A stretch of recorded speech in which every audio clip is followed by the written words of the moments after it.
एक दिन रामू के मन में आया कि लोगों को भूत बनकर डराया जाए। वह सांस रोककर बैठ गया। उसकी पत्नी ने उसको हिलाया डुलाया, लेकिन रामू चुपचाप आंख बंद किए बैठा रहा। हे भगवान, लगता है ये सचमुच मर गए। वह रोती हुई बाहर निकली और पास पड़ोस वालों को बुला लिया। रामू उसी तरह बिना सांस लिए, बिना हिले डुले बैठा था।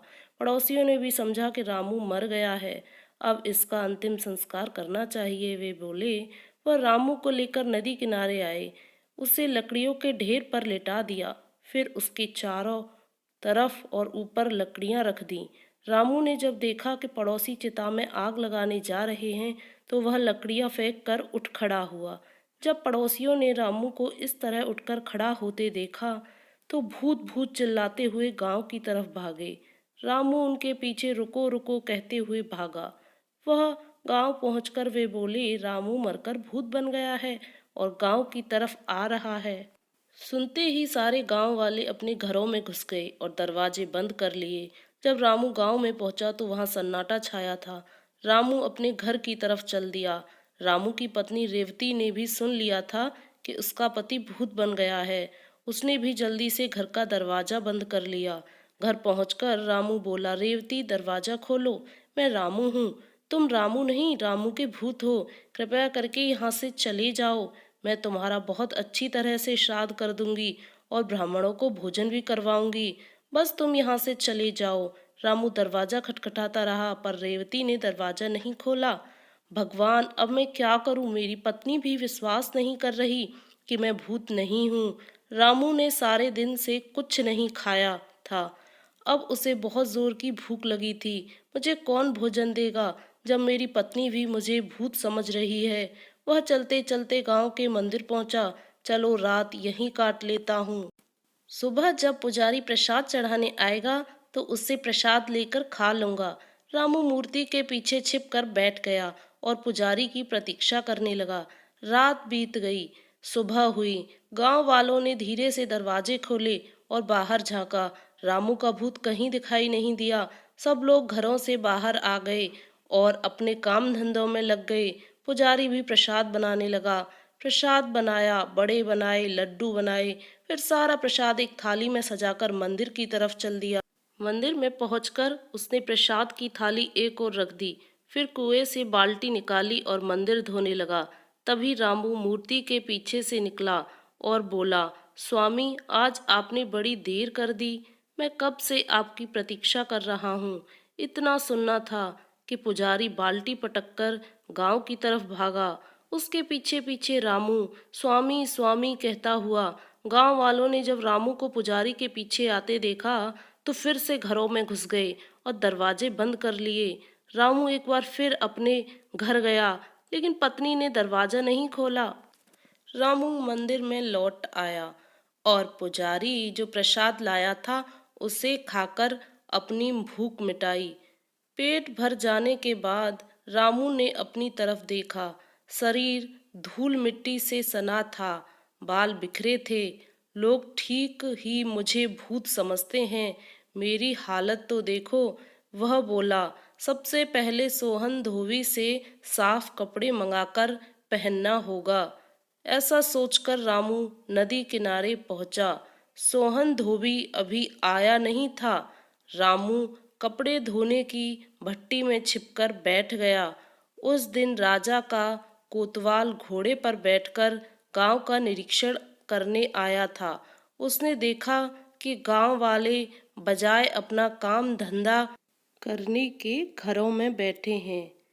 उसने दरवाजा खटखटाकर गांव वालों को बाहर बुलाया और पूछा, काम धंधे के समय तुम लोग घरों में क्यों बैठे हो?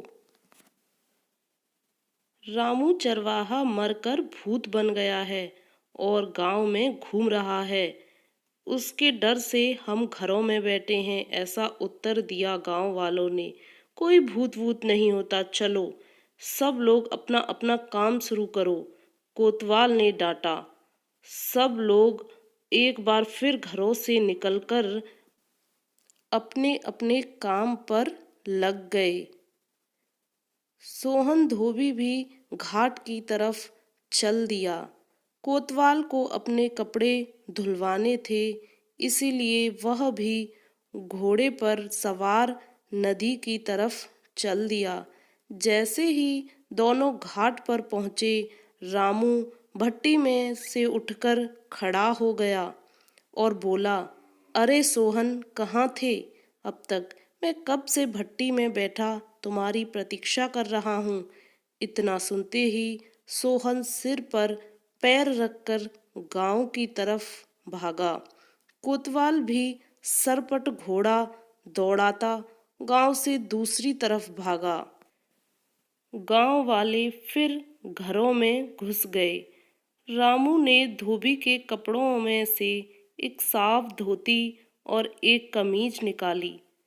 फिर नदी में जाकर नहाया, साफ कपड़े पहने और अपने घर की तरफ चल दिया। घर पहुंचकर उसने दरवाजा खटखटाया और बोला, रेवती, दरवाजा खोलो, मैं भूत नहीं हूँ। अरे, जब मैं मरा ही नहीं तो भूत कैसे बन सकता हूँ? हमने तुम्हें मरा हुआ देखा था, रेवती अंदर से बोली। ना तुम सांस ले रहे थे, ना हिल डुल रहे थे। मैंने समझा था कि मैं मर रहा हूँ, इसलिए मैं सांस रोककर बिना हिले डुले लेट गया था। रामू ने कहा, असल में एक यात्री ने मुझे एक सूत का धागा दिया था और कहा था, जिस दिन यह धागा तुमसे खो जाएगा उस दिन तुम मर जाओगे। इसलिए मुझे लगा कि मैं मरने वाला हूँ। तुम दरवाजा खोलकर देख लो, मैं मरा नहीं हूँ, जीवित हूँ। रेवती ने धीरे धीरे दरवाजा खोला। सामने रामू नहाया धोया साफ कपड़े पहने खड़ा था। यह भूत तो कहीं से नहीं लग रहा, रेवती ने ऐसा सोचा। फिर उसने अपना हाथ बढ़ाकर रामू को छुआ और जोर से एक चिकोटी काटी। रामू जोर से चिल्लाया। रेवती समझ गई कि रामू भूत नहीं है। उसने जल्दी से दरवाजा खोला और उसे अंदर कर लिया। उसे भरपेट खाना खिलाया। रामू खाना खा पीकर सो गया। रेवती गांव की तरफ चल दी, सबको बताने के लिए कि रामू भूत नहीं है। हमें किसी भी तरह से कोई झूठ नहीं बोलना चाहिए,